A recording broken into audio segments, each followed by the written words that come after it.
Nesse vídeo, vou falar a respeito do Teorema de Tales.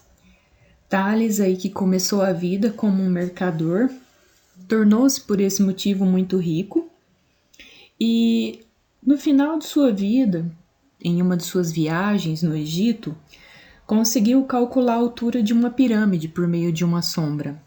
Isso deu ao Tales aí muito reconhecimento e quando ele voltou a Mileto, então, pôde fazer aí diversos estudos, dentre eles, como matemático já, desenvolveu o Teorema de Tales, que é o que eu estarei aqui explicando nesse vídeo. O Teorema de Tales, ele é formado por retas paralelas, que são essas na cor azul, todas essas três retas, que aqui nós estamos chamando de reta X, reta Y e reta Z, elas são paralelas. Por que paralelas? Porque elas possuem aqui a mesma distância entre elas e, se elas continuassem aqui, jamais se encontrariam. Então, elas são paralelas. Lembrando aí as retas na cor azul. As retas na cor verde são chamadas de transversais, elas atravessam aqui as paralelas. Nós chamamos elas de reta transversal R e reta transversal S.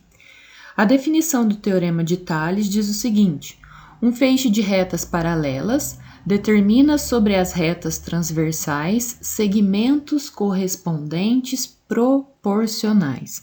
Então, como esse cálculo deve ser feito? Eu escrevi aqui um pequeno exemplo. Ele pode ser feito de outras maneiras que eu vou estar explicando mais adiante. Então, se eu tomo aqui o comprimento do segmento AC, dividido pelo segmento CE, o resultado dessa divisão será idêntico à divisão do comprimento do segmento BD pelo segmento DF. Então, vamos ver na prática aí como isso funciona. Um exemplo. Tenho aqui, então, três retas paralelas, chamadas de T, U, V, e duas retas transversais, chamadas de R e S. Bom, apliquei aqui, então, o Teorema de Tales. O segmento AB, dividido pelo BC, está aqui. E o segmento DE, aqui o comprimento, dividido pelo segmento EF, também está aqui. Bom, segmento AB, o valor dele nesse caso é X, eu venho aqui e escrevo X. O comprimento do segmento BC é 3 centímetros, venho aqui e escrevo 3. O comprimento do segmento DE é 12 centímetros, escrevi o 12 aqui. E o comprimento aqui do segmento EF é 4. Como eu resolvo isso? Multiplicando em cruz ou em X, tanto faz aí o nome que é dado a isso. Começo a multiplicação sempre pela incógnita, pela letra, que no caso aqui é o X. O X vai multiplicar o 4. E o 12 vai multiplicar o 3.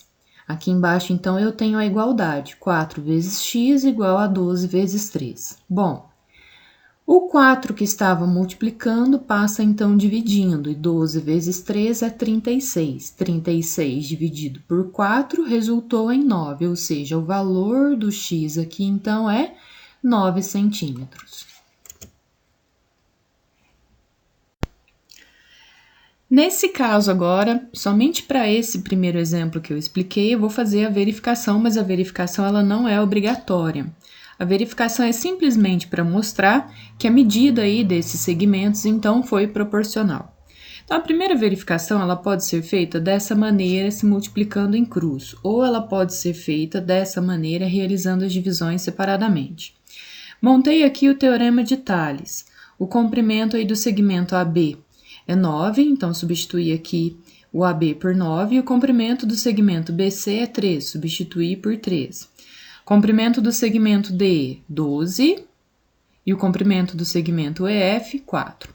Como eu vou fazer a verificação aqui primeiramente multiplicando em cruz, eu multiplico 9 vezes 4, resultou em 36. 12 vezes 3 também resultou em 36, ou seja, Se eu multiplicar esses valores em cruz, eu vou obter o quê? Resultados iguais, ou seja, isso quer dizer que o comprimento desses segmentos aqui são proporcionais. A segunda verificação, eu fiz a substituição igualmente aqui na verificação anterior. Substituí aqui pelo 9, o 13, o 12 e o 4, só que ao invés de eu multiplicar em cruz, eu fiz a divisão. Dividi o 9 por 3, resultou em 3. Dividi o 12 por 4, resultou em 3. Resultados aqui iguais, quer dizer que aqui são proporcionais os segmentos. Mais um exemplo do cálculo do teorema de Tales, porém um pouquinho mais difícil. Suponha aí que as retas que eu desejo fazer o cálculo, elas estejam aí se encontrando. Como eu devo fazer? Na minha opinião, como professora, nas minhas aulas, a primeira coisa que eu peço para o aluno fazer é separar aí essas retas transversais. Então, aqui eu tentei separar para vocês e o desenho ficou da seguinte maneira. Notem que essa reta V, se eu segui-la aqui, eu tenho os números 3 e 2. Então, aqui, eu separando ela ficou com os números 3 e 2. E essa reta U, se eu segui-la aqui, eu posso observar que eu tenho aqui a incógnita x e o número 1, que fazem parte aí das medidas dessa reta. Então, eu tenho aqui também o x e o 1. Como vai ficar, então, esse cálculo? Vamos observar aqui. Bom, o x fica dividido por 1 e o 3 fica dividido por 2. Multiplico em cruz. 3 vezes 1 e o x vezes 2. Lembrando que eu sempre começo pelo x. Então, x vezes 2 ou 2 vezes x, que é a mesma coisa, e 3 vezes 1 ou 1 vezes 3, que é a mesma coisa. Bom, 2x, repito ele aqui embaixo, e 3 vezes 1 resulta em 3. O 2 está multiplicando, então ele passa o quê? Dividindo. 3 dividido por 2, 1,5, ou seja, o x aqui vale 1,5. Nesse exemplo, eu não vou fazer a verificação, mas nós podemos fazer a verificação aí mentalmente. Se o x vale 1,5, 1,5 dividido por 1 dá 1,5. Que é igual a 3 dividido por 2, que também vai dar 1,5. Agora, se eu multiplicasse esses valores aqui em cruz, se o x vale 1,5, 1,5 vezes 2, 3. 3 vezes 1 resulta em 3. Fizemos aí, então, o cálculo do teorema de Tales.